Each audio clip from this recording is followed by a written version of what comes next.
अभी आज़ाद मैदान में आप मौजूद हैं। 26 जनवरी 2025 को क्या मुद्दे हैं और क्या मांगे हैं, और आपको कहीं न कहीं जान की धमकी भी आ रही है, सब पूरे चीज़ बताइए। विषय ऐसा है कि मुंबई में जिस तरीके से ड्रग चरस गांजा के माफिया दिन ब दिन बढ़ रहे हैं, उन माफिया पे नियंत्रण लाने के लिए हमने मुंबई के मलाड कुरार विलेज में महामानव डॉक्टर बाबा साहब अम्बेडकर जी की पुण्यतिथि पर 6 दिसंबर को एक सांकेतिक एक दिवसीय अनशन धरना किया था। उस धरने के आंदोलन के अनुसार हमने सिर्फ डीसीपी जोन 12 मैडम को एक संकेत दिया था कि इस विभाग से ड्रग चरस गांजा अफीम एमडी बटन जैसे जहरीले पदार्थ को बेचने वालों के खिलाफ कार्रवाई करे, क्योंकि हमारे अनेक युवा पीढ़ी इसकी वजह से बर्बाद हो रही है। पर हमारे जोन 12 की डीसीपी स्मिता पाटिल मैडम अपनी पैसे के मिलने के वजह से, हफ्ताखोरी के वजह से, जो उनको उसके ऊपर जो काली जो कमाई मिलती है उसको बचाने के लिए उन लोगों का उन्होंने संरक्षण दिया। और आपको बता दूं कि 29 तारीख तक उन्होंने नाम मात्र कार्रवाई के खाली दिखावे के छोटे छोटे लोगों पर कार्रवाई करने का उन्होंने खाली दिखावा किया।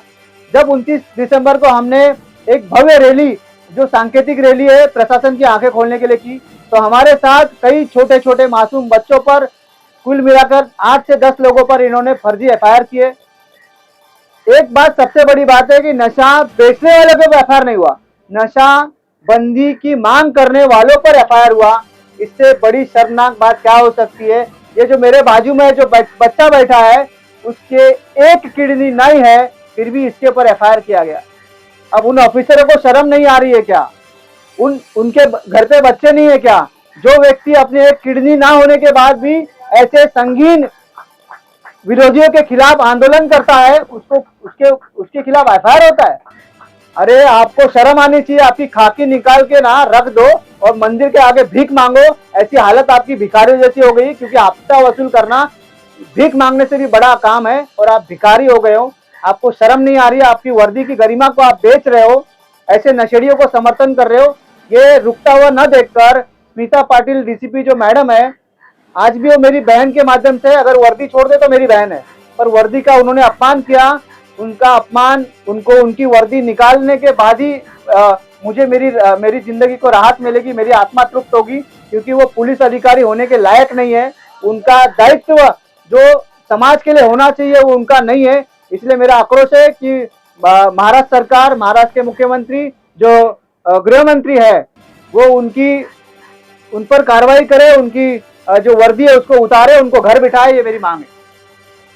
क्या आगे आप करने वाले हैं? मान लीजिए आपकी मांगी पूरी होती है, तो आगे क्या कुछ आज़ाद मैदान में कितनी तक का पड़ना है? जब तक उनकी वर्दी नहीं निकल जाती तब तक का ये आंदोलन जारी रहेगा, और वर्दी तो उतार के रहूंगा मैं।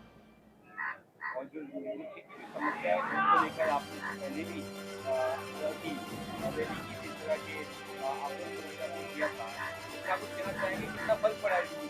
डिंडोशी में पुलिस एक्टिव हो गई है। पुलिस मुझ पर तड़ीपारी का कार्रवाई करने के बाद कल से ही मुझे झंडा वंदन करने के लिए फोन पे फोन करा रही है। ये कार्रवाई करने से पहले मैं एक आरोपी था पुलिस की नजर में, पर आज की तारीख में पुलिस को मैं अच्छा आदमी दिख रहा हूँ, खाली दिख रहा हूँ, क्योंकि उनके खिलाफ आंदोलन ना करूं, उनके खिलाफ आवाज ना उठाऊं, इसके लिए खाली दिखावे का नाटक ये कुरार के सीनियर जनार्दन परबकर जी और स्मिता पाटिल मैडम, जो स्मिता पाटिल है, वो करते हैं। पर इसी के विपरीत जो वहाँ के एसीपी है बर्वे साहब, वो निरंतर जनता की आवाज को सुन रहे हैं, कार्रवाई कर रहे हैं। एकमात्र ऑफिसर हैं जो वहां पर एसीपी हैं, वही उनके वजह से आज जो भी अंकुश लग रहा है ड्रग चरस गांजा के खिलाफ, वो मैं उनको क्रेडिट देता हूं। और ऐसे ऑफिसर एसीपी नहीं सीपी लेवल पे होना चाहिए, ये भी मैं सरकार से अपील करूंगा। महाराष्ट्र के मुख्यमंत्री जाग जाओ, नशाखोरी को डिंडोशी से भगाने के लिए आप जाग जाओ। अगर आप कार्रवाई नहीं कर सकते तो आपको भी उस कुर्सी पे बैठने का अधिकार नहीं है। मैं आपके खिलाफ भी आंदोलन करूंगा। महाराष्ट्र के मुख्यमंत्री, उपमुख्यमंत्री एकनाथ शिंदे साहेब, तुमच्याकडून अपेक्षा होती, कारण तुम्ही जेव्हा 2-2.5 वर्ष तुमचं मुख्यमंत्री होता त्यावेळेला कमीत कमी या पोलीस डिपार्टमेंटला वचक होती, पण आता हे कुत्र्यासारखे मुकाट फिरत पडलेत, त्यांना कुठल्याच प्रकारची भीती नाहीये। हप्ता वसुली, गुंडागर्दी, सफेद खाकीतला गुंडा, आता त्या पोलीस डिपार्टमेंटचं नाव चेंज करून खाकीतला गुंडा ठेवायची गरज आहे। असं काहीतरी करा। नाहीतर आमचे पत्रकार काय सामान्य नाहीत. प्रजासत्ताक दिनाच्या दिवशी प्रजेची सत्ता असायला पाहिजे, पण आज प्रजेची सत्ता नाही. पूर्ण महाराष्ट्र कुठे नेऊन ठेवला आहे हा प्रश्न पडला आहे. खूप दयनीय परिस्थिती आहे. बाकी सर आपसे जानना चाहेंगे क्या न्याय है नहीं आप क्या कहना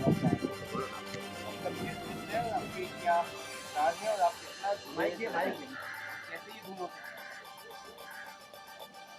जो अभी ये जो कदम उठाया है हमारे पांडे जी, पत्रकार पांडे जी ने बहुत ही अच्छी तरह से जो अभी ये जो आंदोलन हम लोग किए, क्योंकि हमें पता है आंदोलन करने से हमारी मांगे पूरी हो सकती है. अगर इसके आगे अगर नहीं होती, उसके आगे भी हम लोग बहुत कुछ सोच रखे पांडे जी ने हमारे, वो हम आगे करेंगे. पर ये हाँ, साम दान दंड भेद जो भी है, हमारे जिस तरह के संविधान ने जो हमें अधिकार दिया है, उस अधिकार के हिसाब से हम आगे और बहुत कुछ करते जाएंगे. पर हमें पूरा विश्वास है हमारे मुख्यमंत्री पर. हमें जल्द से जल्द ये जो हमने जो किया है आंदोलन, इस आंदोलन के देख के वो हमें जल्द से जल्द इसके ऊपर हमें न्याय दे. एक बात और आपको कहना चाहूंगा आपके चैनल के माध्यम से. सबसे पहले तो हमने उनको बताया, फिर समझाया, फिर एक बार जताया, और अगर फिर भी बात नहीं सुने तो हमको मजबूर, फिर एक बार जताया, और अगर फिर भी बात नहीं सुने तो हमको मजबूरन लाठी डंडा लेके उतरना पड़ेगा. क्या देवा भाई? और ऐसे नशेड़ियों के खिलाफ हमें खुद ही कार्रवाई करनी पड़ेगी. इसीलिए साम दाम दंड भेद सभी तरीका का इस्तेमाल करके हम हमारे विभाग से ड्रग्स, चरस, गांजा, अफीम, एमडी जैसे जहरीले पदार्थ के विक्रेताओं को मार मार के भगाने पे मजबूर हो जाएंगे. चाहे हमारे पे 500 एफआईआर हो या 1000 एफआईआर हो, हम डरेंगे नहीं, रुकेंगे नहीं, झुकेंगे नहीं, और इसके खिलाफ कार्रवाई की मांग करते रहेंगे.